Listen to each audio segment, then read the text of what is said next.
Inspiring Guitars is a guitar library for Kontakt, which is packed with over 3,000 riffs and loops.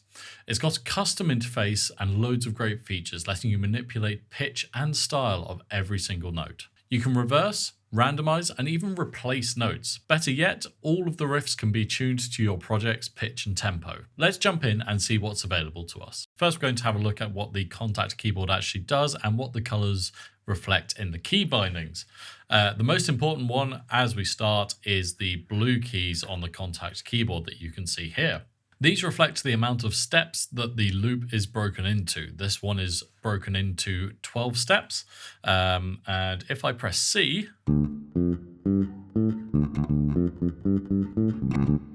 you can see the blue notes highlight along with the loop highlighting. If I was to press F or G, then the loop actually starts halfway through.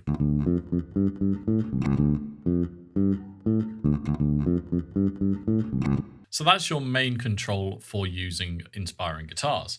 Now, the green notes are actually pitch shifters. These pitch shift your loop up in semitone increments from the lowest to 11 semitones higher.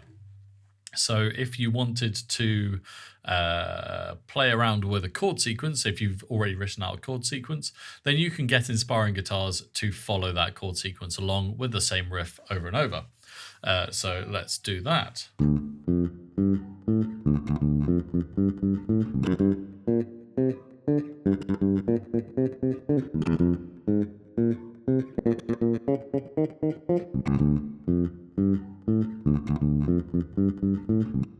And you can change the pitch shift halfway through the riff, wherever you like, actually, in any step.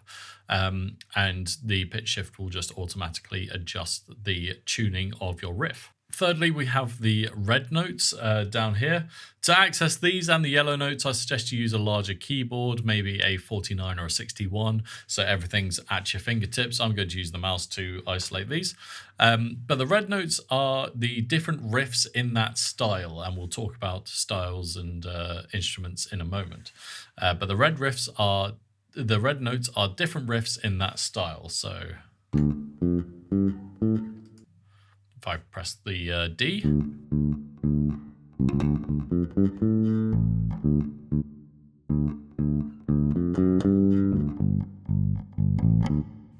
so all of these are holding the same kind of groove, the same kind of style and emotion, but as we click through the different grooves, we're obviously getting different riffs.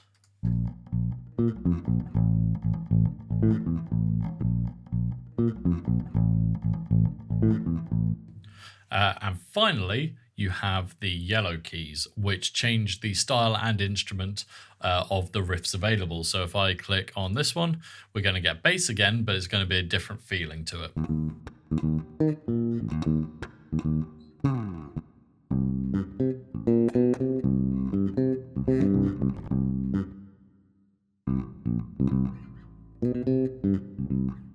So as you can hear, a very different feeling to those bass riffs. If we went down to this one, we'd get guitars.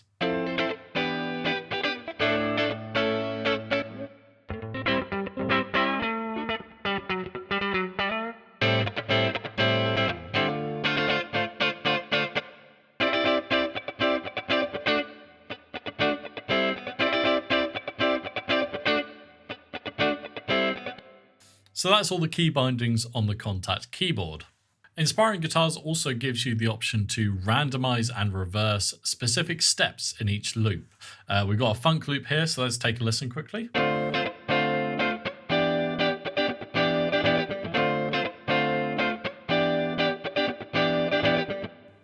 It's absolutely fine and very usable, but I want something a bit more unique with my riff, and I want it to be have a bit more flavor than just a straight sort of disco guitar.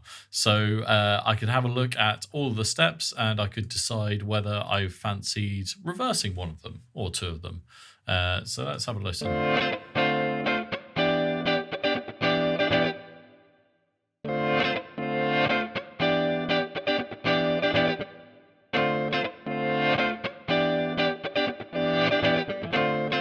So those two actually sound pretty good.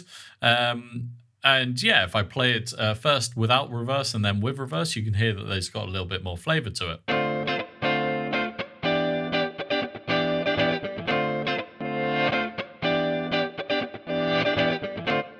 It's just something a little different. It doesn't have, it's not super different from what it was, but it adds a little spice to it. You can also randomize the style of note that's played, and we'll get into how to actually automate and sort of change the style of every single note individually. But we can randomize it as well using the tab at the top here. So I'm just going to throw a few in, maybe there and there. Let's see how that sounds.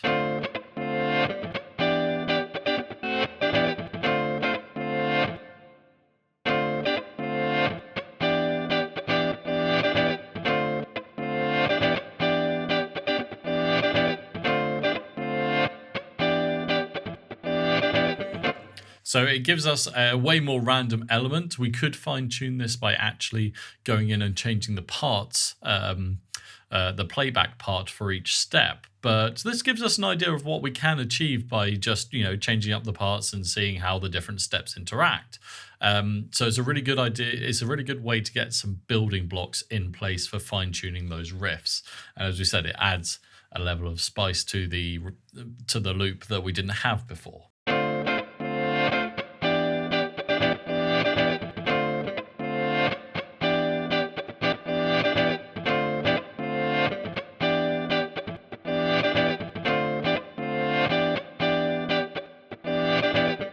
Every step in the guitar riffs can also have its part actually changed, and what I mean by part is the articulation of that step.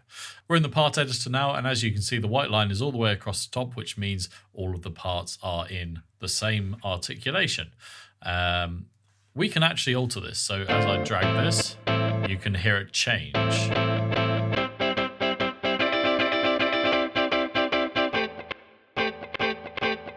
So now if I play that opening note,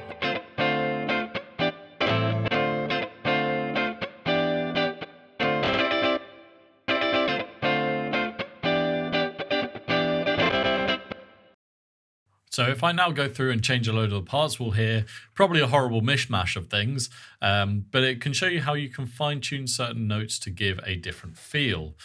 So let's just go through that and do that now.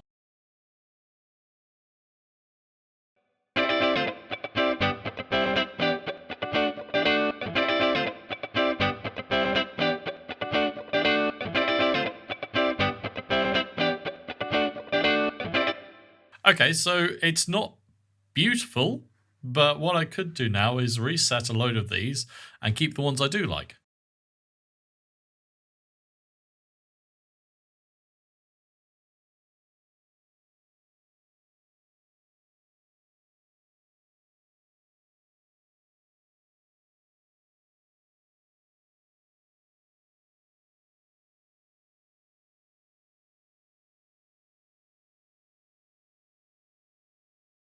So what I've done is changed a few notes, a few hits here and there, and created an entirely different end to the riff. As you can see, I also used the skip function to avoid the last two steps. So let's have a listen.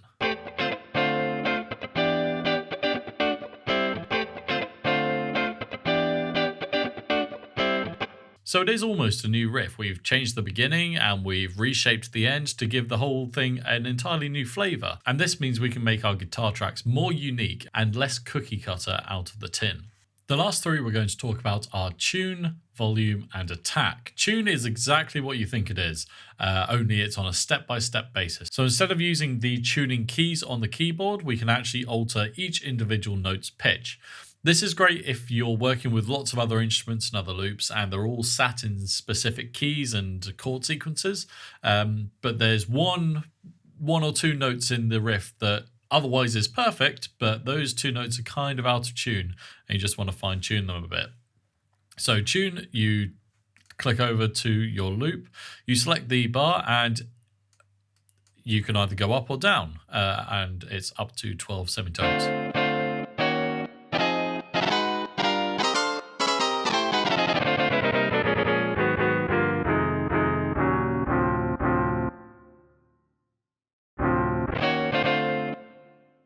Obviously, the further you get out, the tuning starts to sound more odd. So it's great for small adjustments, especially when you're working with individual notes. If you did want to change the tuning of an entire loop, then yeah, just use the keyboard keys. It's a lot simpler and a lot faster. In volume, it is exactly what you think it is. It is the volume of each step. We could either use the skip function if we wanted to completely remove some notes, or we could set their volume to 0. So here we go.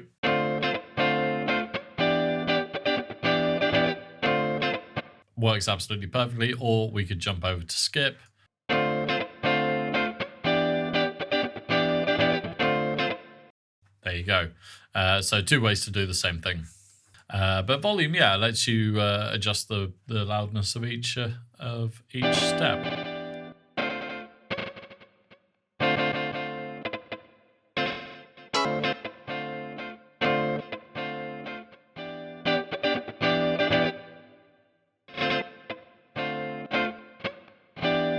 The last interesting one is attack. Attack is similar to volume in that it sort of changes the dynamics of the note, except it uses an envelope to decide how quickly the start of the step comes in. The higher we raise the bar on the attack, the slower the note fades in. So you'll hear with the first note how it changes.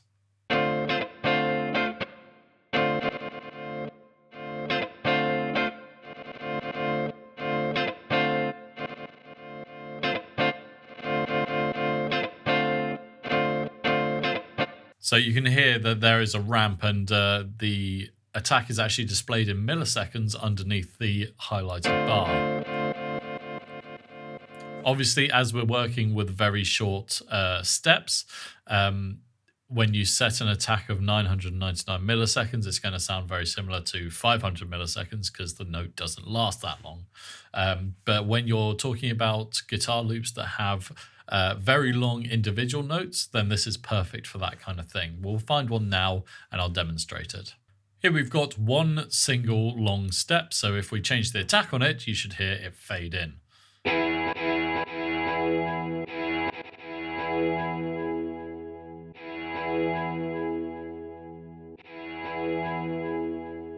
You can really hear the swell on the later and the slower attacks there. Whereas if we bring it right down again, you'll hear a sharper, more instantaneous sound.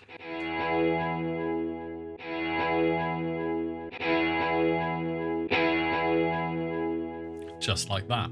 Finally, you'll find a full FX rack inside Inspiring Guitars. This covers everything from your standard guitar effects and modulations like phasers and flanges, all the way through to EQs and compressors.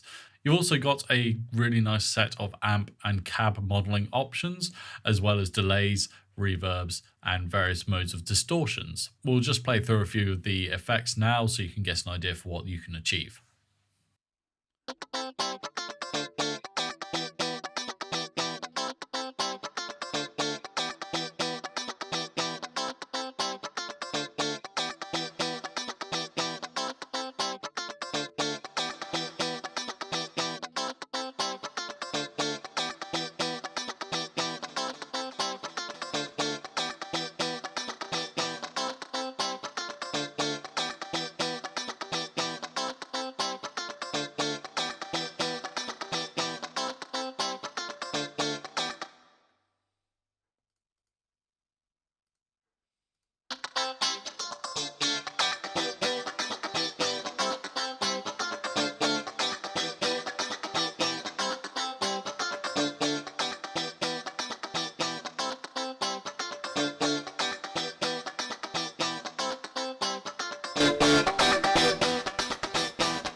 So loads of options for really sculpting your own guitar tone, as well as personalizing and making the guitar loops really unique towards your own project.